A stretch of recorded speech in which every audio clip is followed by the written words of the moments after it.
Seat fill up किया जाए। शिक्षा विभाग मुर्दाबाद। बीपीएससी टीआरई रिजल्ट के बाद बहुत सारे छात्रों में संतोषजनक स्थिति नहीं है। देखिए अभी बीपीएससी आयोग के बाहर बहुत सारे छात्र हैं, इसमें बहुत सारे ऐसे छात्र हैं जिसका रिजल्ट हो गया है और बहुत सारे ऐसे छात्र हैं जिसका रिजल्ट नहीं हुआ है। जितने भी छात्र हैं सभी में कहीं ना कहीं असंतोष है। क्या है बातें अभी जानते हैं, क्या क्या समस्या आप लोग की? अभी नारेबाजी कर रहे थे आप लोग। सर नारेबाजी कर रहे हैं, इसमें जो रिजल्ट में है बहुत बड़ा घपला किया गया है। माननीय नीतीश कुमार जी बोल रहे हैं कि हम इतना सीट दे दिए, 1,72,000 1,75,000 हम वैकेंसी दिए हैं। फिर अभी डेली पेपर में हम 1,20,000 का दे रहे हैं। अरे भाई 1,80,000 पहले भर के तो देखिए, पहले 1,80,000 भरिएगा तब ना।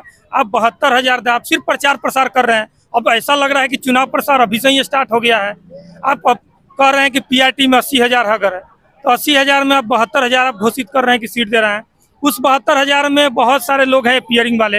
आप पहले ये करते कि डीवी करवाइए, पहले डीवी के हिसाब से पूरा एक लिस्ट अलग फ्रेश जारी करिए।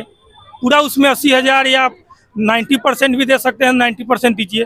पूरा डीवी होने के बाद में फिर एक रिजल्ट जारी कीजिए कि नहीं अब इतने बच्चे को फाइनल डीवी या फाइनल सिलेक्शन लिस्ट में जाना है। दूसरा चीज़, यहाँ जितना भी लिस्ट जारी हुआ है सब में लगभग सेम है, लेकिन एससी को सबसे ज़्यादा टारगेट किया गया और एसटी को भी टारगेट किया गया है।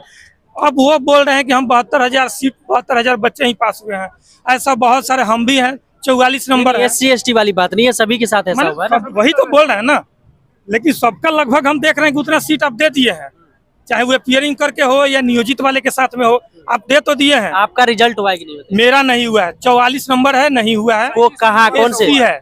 एससी है हमारा। सब्जेक्ट कौन सा था? एससी है तो सब्जेक्ट पीआरटी में है सर। पीआरटी में है, पीआरटी में है। अच्छा पीआरटी वाले। पीआरटी में एससी है, 44 नंबर है। फिर भी आप बोल रहे हैं अयोग्य है। आप उनके हिसाब से 72,000 ही लोग शामिल हुआ है, तो हम लोग कहाँ गए? हम लोग क्या पास नहीं है उनके हिसाब से? क्या आपकी क्या समस्या? अभी भी सर 3500 सीट अभी भी बच रहा है उनके हिसाब से। तो ये 3500 सीट तो अभी देना चाहिए। सभी कैटेगरी में खाली है। आप एससी एसटी वाली यहाँ पर कोई बात ही नहीं है। और भी है, सब है तो सबको वेटिंग लिस्ट जारी करिए ना। आप वेटिंग लिस्ट जारी, वेटिंग लिस्ट जारी होनी चाहिए, ये बात होनी चाहिए सर, पूरा एकदम होनी चाहिए।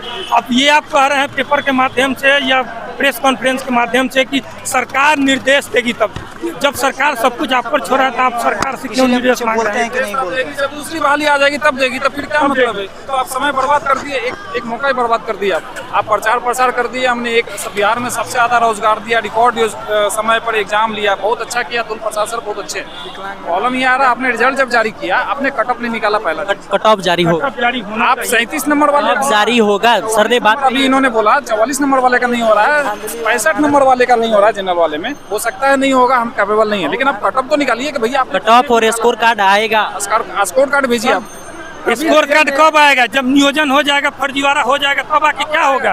तब तो हम लोग रोड पर ही रह जाएंगे। फ्रेशर का सीट नियोजित को दिया जा रहा है, उसमें भी हम लोग कुछ नहीं कर पा रहे हैं। सर बोल रहे हैं कि आप वेटिंग लिस्ट आप जारी करेंगे और सरकार अगर ये देगा, परमिशन देगा, तो हम उनको ये करेंगे। सरकार आपको जब पूरा छोड़ा हुआ है कि आपको ही सारी नियुक्ति प्रक्रिया पूरी करनी है, तो आप क्यों नहीं कर रहे हैं सर? आप ऐसा क्यों कर रहे हैं? आपके पास तो इतना तो है। आपने खुद बोला था कि सीटेट के रिजल्ट के बाद हम रिजल्ट निकालेंगे। सीटेट का रिजल्ट आया 28 तारीख को। आज सर आप 15-20 तारीख को आप रिजल्ट निकाल रहे हैं। आपके पास, आपने बोला कि सॉफ्टवेयर के कारण हमने बहुत जल्दी रिजल्ट निकाल दिया, हमने रिकॉर्ड, अपने वाहवाही भी लूट लिया आपने। और जनता दल यूनाइटेड, राष्ट्रीय जनता दल, ये सारे जितनी पार्टियां हैं, सबने बोल रहा है कि हमने सबसे ज़्यादा नौकरी दिया। भैया प्रधानमंत्री बनना है, मुख्यमंत्री बनना है, बन लो, हम आप ही को वोट दे रहे हैं। देखिए आपकी कोई समस्या? समस्या मिलाकर सब की एक ही है सर, उस पर मैं 1-2 कमेंट करना चाहूँगा। पहली ये कि अपीयरिंग वाले लोग का किस बिना पर आप एग्जाम का आपने निर्देश दे दिया, ठीक है, निर्देश दिया, उसका 100% आप लिखित देंगे कि वो 100% वो फाइनल पास कर जाता? नहीं करेगा। जब जान रहे हैं कि मान लिया 50% या 40% रिजल्ट होगा या 60%, इससे ज़्यादा तो सीटेट में रिजल्ट हुआ नहीं है अब तक। उसके बावजूद भी आपने 100% का उनको इंक्लूड कर करके रिजल्ट दे दिया। अब डीवी जब होगा तो आप कहेंगे क्या बाहर हो गए? जो फेल कर गए वो बाहर होंगे, चूंकि उनके पास सर्टिफिकेट होगा नहीं वेरिफिकेशन के लिए, तो वो कैसे उनको शामिल होंगे? इतने बड़े बड़े IAS ऑफिसर और पहुंचे लोग यहाँ बैठे रहते हैं चेयर पे, उन लोग से ऐसी गलती कैसे हो जाती है? राज्य सरकार जो हमारे बिहार सरकार है, उनको उनके निर्देश पर आप दोनों मिल करके वो काम कर रहे हैं। 1,70,000 की वैकेंसी आपने यूं ही का दी, बट 35 से 40 हजार ज्यादा आप जिस प्रक्रिया से आप काम कर रहे हैं। आप कौन पीजीटी में छे या फिर TRT से मैं हूँ, ठीक है, और मैं EBC कैटेगरी से हूँ, ठीक है। इसके हिसाब से मेरी रिजल्ट हो जानी चाहिए थी, बट मेरी रिजल्ट नहीं आई। आप विकलांग भी है इसके बावजूद? हाँ, इसके बावजूद बिकॉज फिर भी मेरा मार्क्स सर 50+ है। क्यों 50 नहीं आया? हाँ, आपके क्यों नहीं? 50+ हाँ, और लिस्ट में मेरी नाम नहीं है। आपके 50+ नंबर है और रिजल्ट के नाम उसके बाद रिजल्ट नहीं है। ये किस तरह की रिजल्ट आपने प्रकाशित की है? आपने कहा बहुत फास्ट मैंने किया, लेकिन आप सिस्टम से नहीं किया। जिन लोगों को वहाँ होना चाहिए था लिस्ट में नाम, उनका नाम नहीं है। जिनकी नहीं होनी चाहिए थी उनकी नाम है। अच्छा, आपकी क्या समस्या है? मेरी ये समस्या है कि हम SC से हैं और मेरा जो है मार्क्स 58 आता है वो मार्कशीट में, और जो फाइनल आंसर की जा रही SC से है 98 मार्क्स PRT के अंदर। PRT के लिए 58, 58।